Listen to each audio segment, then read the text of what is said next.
Guntur west నియోజకవర్గంలో మంత్రి విడజల రజనీ కార్యాలయంపై దాడి కేసులో పోలీసులు చర్యలు తీసుకున్నారు. 30 మందిని అరెస్ట్ చేశారు. వారిని కోర్టులో హాజరుపరిచారు.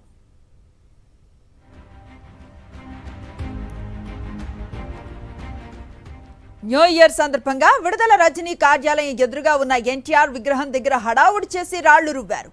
మంత్రి కార్యాలయంలోకి దూసుకువెళ్లిన జనసేన టీడీపీ గూండాలు అద్దాలను ధ్వంసం చేసి ఫ్లెక్సీలను చింపేశారు. కొత్తేడాదిని పురస్కరించుకొని కార్యాలయ ప్రారంభానికి ఏర్పాట్లు చేశారు మంత్రి విడదల రజనీ. అయితే అర్ధరాత్రి టీడీపీ గూండాలు కార్యాలయంపై దాడికి పాల్పడ్డారు. ఈ కేసులో నిందితులను అరెస్ట్ చేశారు పోలీసులు.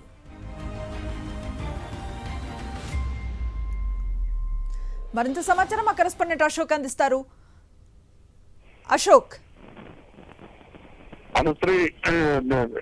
న్యూ ఇయర్ వేడుకల సందర్భంగా పూర్తి స్థాయిలో న్యూ ఇయర్ వేడుకలను అడ్డం పెట్టుకుని విడదల రజనీ మా వైద్య ఆరోగ్య శాఖ మంత్రి విడదల రజనీ కార్యాలయం పైన దాడులు చేశారు. అయితే పూర్తిగా తెలుగుదేశం నాయకులతో పాటు జనసేన నాయకులు ఈ దాడులకు పాల్పడ్డారు. అర్ధరాత్రి సమయంలో ఒక్కసారిగా దాదాపు 400 మంది కార్యకర్తలు, తెలుగుదేశం పార్టీ కార్యకర్తలు అలానే జనసేన కార్యకర్తలు కలిసి వచ్చి దాడులకు పాల్పడడం జరిగింది. అయితే దాడులకు పాల్పడే సమయంలోనే పోలీసులు కొంతమందిని గుర్తించారు, వారిని అదుపులో తీసుకోవడం జరిగింది. అయితే సీసీ ఫుటేజ్ ఆధారంగా కొంతమందిని అదుపులోకి తీసుకున్నారు.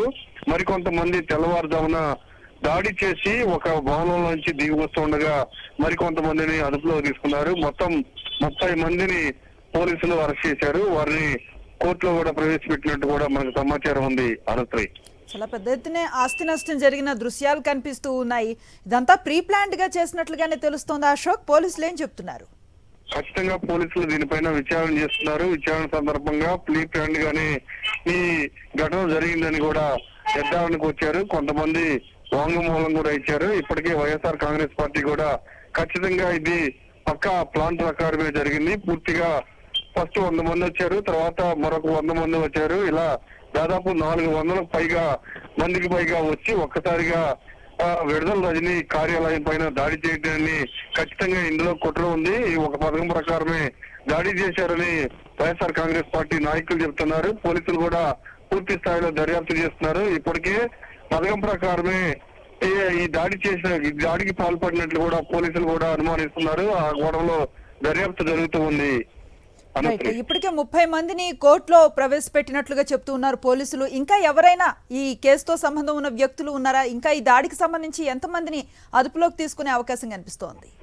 ఇప్పటికీ కొన్ని వీడియోల ఆధారంగా, సిసి ఫుటేజ్ ఆధారంగా దాదాపు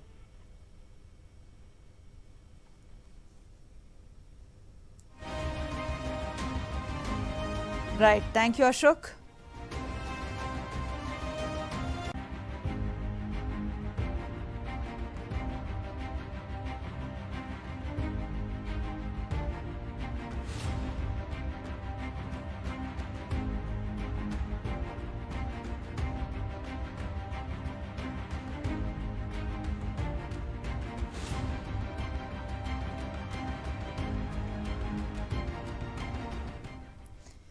ఓటమి భయంతోనే టీడీపీ జనసేన కార్యకర్తలు తన కార్యాలయంపై దాడి చేశారని ఆరోపించారు మంత్రి విడదల రజనీ.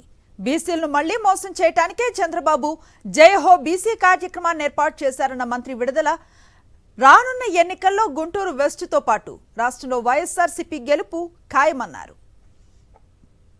మనం గతంలో చూసుకున్నట్టయితే టీడీపీ ఇక్కడ 2 సార్లు గెలిచినప్పటికీ కూడా ఏమాత్రం కూడా డెవలప్మెంట్ కానీ ఏమాత్రం కూడా ప్రజలకు సంబంధించిన సమస్యల గురించి ఎప్పుడూ పట్టించుకోలేదు.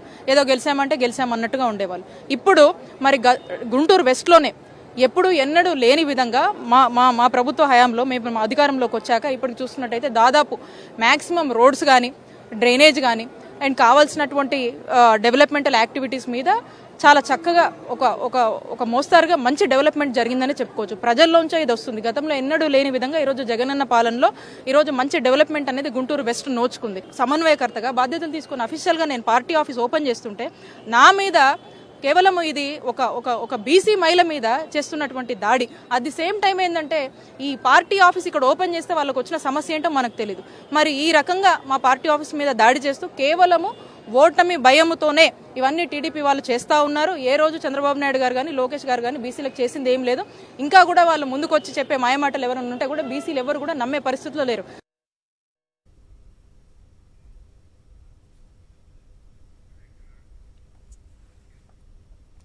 మంత్రి రజనీ ఆఫీస్ పై పక్కా ప్రణాళికతో దాడి చేశారన్నారు మంత్రి అంబటి రాంబాబు.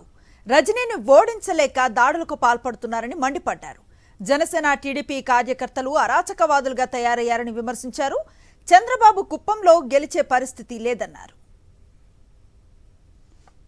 నిన్న గుంటూరులో చిలకరూడిపేటలో గెలిచి రాష్ట్ర మంత్రివర్గంలో ఆరోగ్య శాఖ మంత్రిగా పనిచేస్తున్నటువంటి విడుదల రజనీ గారు ఆమెను గుంటూరుకి ఇన్ఛార్జిగా నియమిస్తే గుంటూరులో 1వ తారీఖు నుంచి ఆమె ఒక ఆఫీసుని పార్టీ ఆఫీసుని ఓపెన్ చేసుకోవడానికి సర్వం సిద్ధం చేసుకుంటే రాత్రి 12 గంటల సమయంలో 12-1 గంట మధ్యలో దాడి చేశారు. దాడి చేసి ఆఫీసును ధ్వంసం చేయడానికి ప్రయత్నం చేశారు. ఆఫీసు మీద రాళ్లు వేశారు, బ్యానర్లు చించి వేశారు. పాట్లో పోలీసులు వచ్చి ఒక గుంపును పట్టుకున్నారు. ఆ గుంపు ఎవరై అంటే అందరూ తెలుగుదేశం వాళ్ళే. తెలుగుదేశం వాళ్ళు ప్రీ ప్లాన్డ్గా రజనీ గారి ఆఫీసు మీద దాడి చేసి హింసను సృష్టించాలని, అరాచకాన్ని సృష్టించాలని ప్రయత్నం చేయటం చాలా దురదృష్టకరమని మనం చేస్తున్నాను. ఒక బీసీ మహిళ ఆమె అక్కడికి వచ్చి ఆఫీస్ ఓపెన్ చేస్తుంటే ఎందుకు మీకు కలుపుమంటుంటున్నా? దమ్ముంటే గెలవండి అంటున్నా. దమ్ముంటే పోటీ చేసి ఆమెను ఓడించేటటువంటి పరిస్థితి ఉంటే ఓడించాలి, అంతే తప్ప ఓడించలేమని తెలుసుకొని ఆమె మీద, ఆమె ఆఫీసు మీద దాడులు చేసేటటువంటి కార్యక్రమం చేస్తున్నారు. ఒక ఉగ్రవాదులుగా తయారయ్యారు, ఒక హింసావాదులుగా తయారయ్యారు, ఒక అరాచకవాదులుగా తయారయ్యారు.